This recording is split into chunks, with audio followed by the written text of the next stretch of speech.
Welcome to Today, everybody, right here on the News and Views YouTube channel. I'm Derek, and I'm always on the lookout for those, wow, I never knew that kind of facts. I'm Samantha, and I like to connect the dots so we can get the full picture. We're going deep today into the Gilgo Beach serial killings.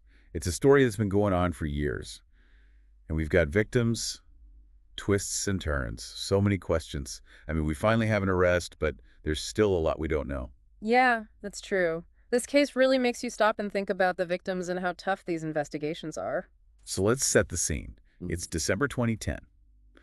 The remains of 4 women are found near Gilgo Beach, all within a quarter-mile of each other, and they became known as the Gilgo Four. And all 4 of them were escorts, all found wrapped in burlap, definitely pointed to a serial killer. Now, it's a chilling discovery, but it didn't even start the investigation. It all started when Shanann Gilbert disappeared back in May 2010. Gilbert was an escort, too. She vanished after a frantic 911 call. Someone was after her, she said. Her remains were found in a marsh in December 2011. But the circumstances surrounding her death, well, they're still debated. Officially, her death was ruled an accident, probably drowning or exposure. But her family thinks it's more than that. They've always said she was murdered. And it's important to note that Gilbert's disappearance led to the search that uncovered the Gilgo Four. Officially, her death isn't connected to the killings. This case is like a spider web. Threads everywhere. Over the next few months, even more remains were found. And not just in Suffolk County, but also in neighboring Nassau County. This case just kept spreading. Discovering those additional remains was disturbing. A killer, or maybe killers, in a wide area, preying on women who were already vulnerable. This is bigger than a local crime. It's something much bigger. And as investigators went deeper, they found details that were straight out of a nightmare. Like Melissa Bartholomew, one of the Gilgo Four, called her sister from her own phone after she went missing. Can you imagine how terrifying that must have been for her sister? To get a call from your missing loved one and it's the supposed killer, taunting you. Yeah, and to make things more mysterious, a belt was found with AGM or WH on it. They think it belonged to the killer, but no one knows what it means.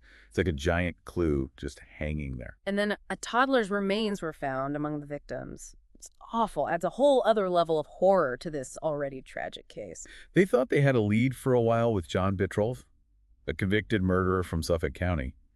His crimes had some creepy similarities to the Gilgo Beach murders. He targeted sex workers too. But there was no solid link. It shows that these investigations are rarely simple.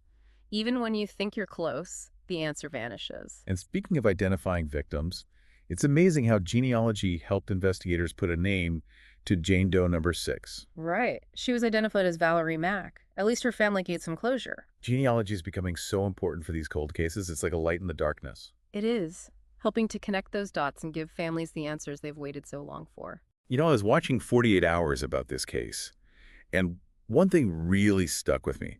Someone said the burlap really got to me.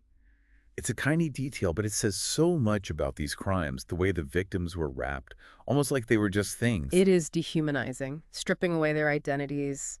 It's a chilling thought. It is. And after years of dead ends and theories, there was finally a big break. This past July, Rex Heurmann was arrested. He's an architect who lived near Gilgo Beach. It shocked everyone. People who knew him were stunned. Yeah, his former coworker said he was quiet, unassuming. They couldn't believe it. You never know. Evil can hide in plain sight. It makes you rethink everything, and it raises questions about how someone can appear normal but have these secrets. So what led them to Heurmann? Well, the evidence is pretty convincing. They tracked burner phones used to contact victims right back to him. And DNA from a pizza crust he threw away matched a hair on one of the victims. And it gets worse. Female hairs on some of the victims had DNA that matched Heurmann's wife. That must have been just devastating for his family. Definitely. His wife filed for divorce. His kids can't find work. Their home is a media circus. It's tragic all around for everyone involved. The victims, their families, Heurmann's family. Everyone's been deeply affected. And get this. They searched Heurmann's basement and found a planning document. Steps for, before, during, and after a killing. There was even a section called body prep. Oh my gosh, so disturbing. Someone planning these things so carefully, it's just terrifying. Yeah, and there's a story about a sex worker who met Heurmann and had a really bad feeling. She avoided him. It's scary to think about what might have happened. It's a reminder to always trust your gut. If something feels wrong, it probably is. Especially for people in vulnerable jobs like sex work, they need to be extra aware. Yeah, absolutely. Even with the arrest and all the evidence, this investigation isn't over. There's so much evidence to go through, and some of the information the police have shared over the years has been inconsistent.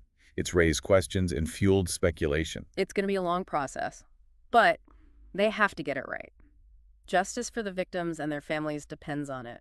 And, of course, there are still those questions about Shanann Gilbert. Even with Heurmann's arrest, her story still hangs over everything. It's a reminder that even when you think you have the answer, there might still be things left to figure out.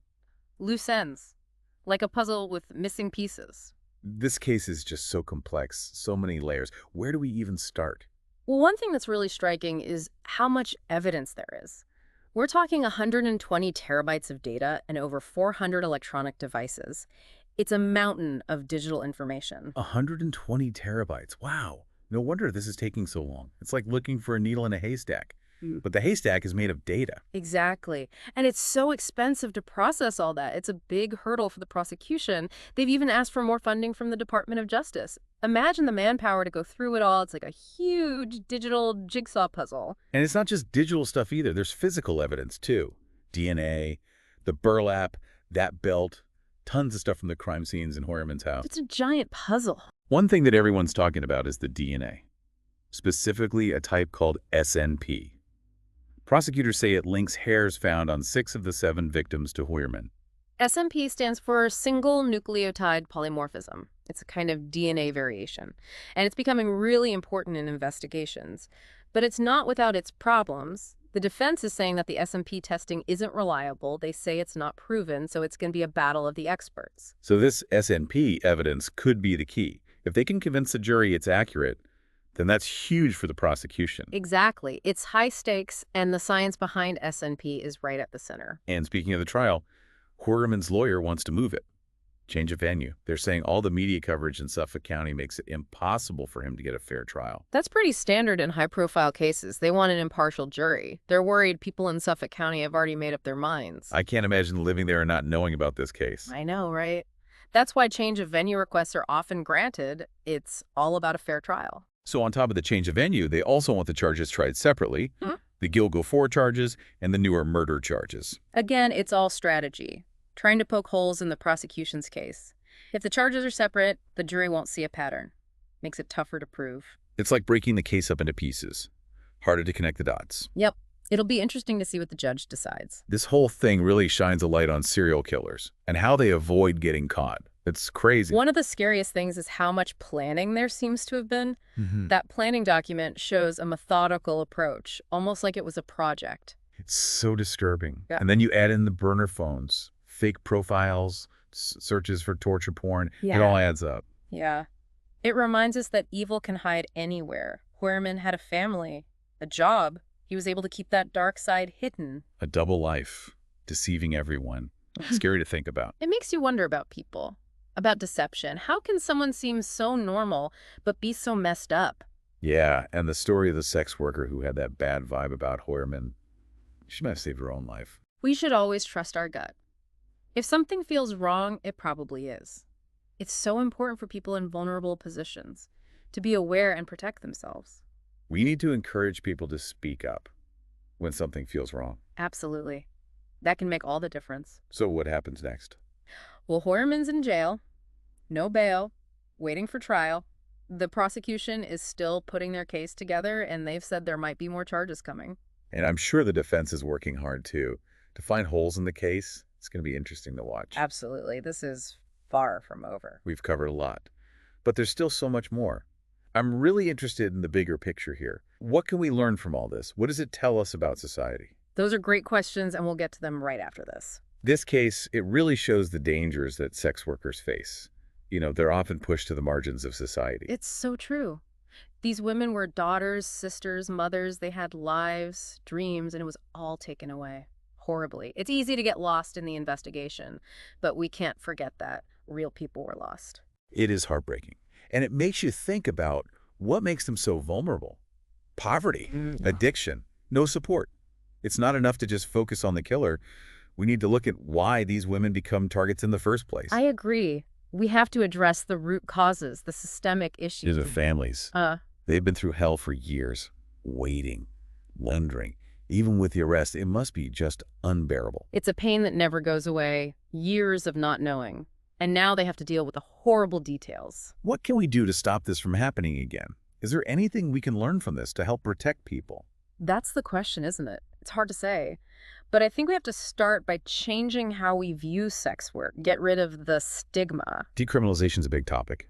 Some say it would make things safer, bring it out in the open, more regulation. Others worry about exploitation and trafficking. Yeah, it's definitely complicated, but we need to find ways to protect those who are vulnerable. And we need to help law enforcement. These crimes are hard to solve. They need resources, expertise, and a commitment to finding justice, no matter how long it takes. The Gilgo Beach murders, a reminder that darkness can hide anywhere. This case has gripped the nation for years, and now with Heurmann's arrest, it feels like we're finally getting somewhere. But it also brings up even more questions. What made Heurmann do this? Are there more victims? And most importantly, how do we stop this from happening again? We've just scratched the surface, but hopefully this deep dive has given you a better idea of what happened. This case shows how dedicated investigators are, how far forensic science has come, and how strong the families are. It's a story that's not over yet. We'll be keeping an eye on it. And in the meantime, we encourage you to learn more, ask questions, and keep the conversation going. Thanks for joining us for this first episode of Today here on News and Views. We'll see you soon with another deep dive. Until then, stay curious. And remember, knowledge is power.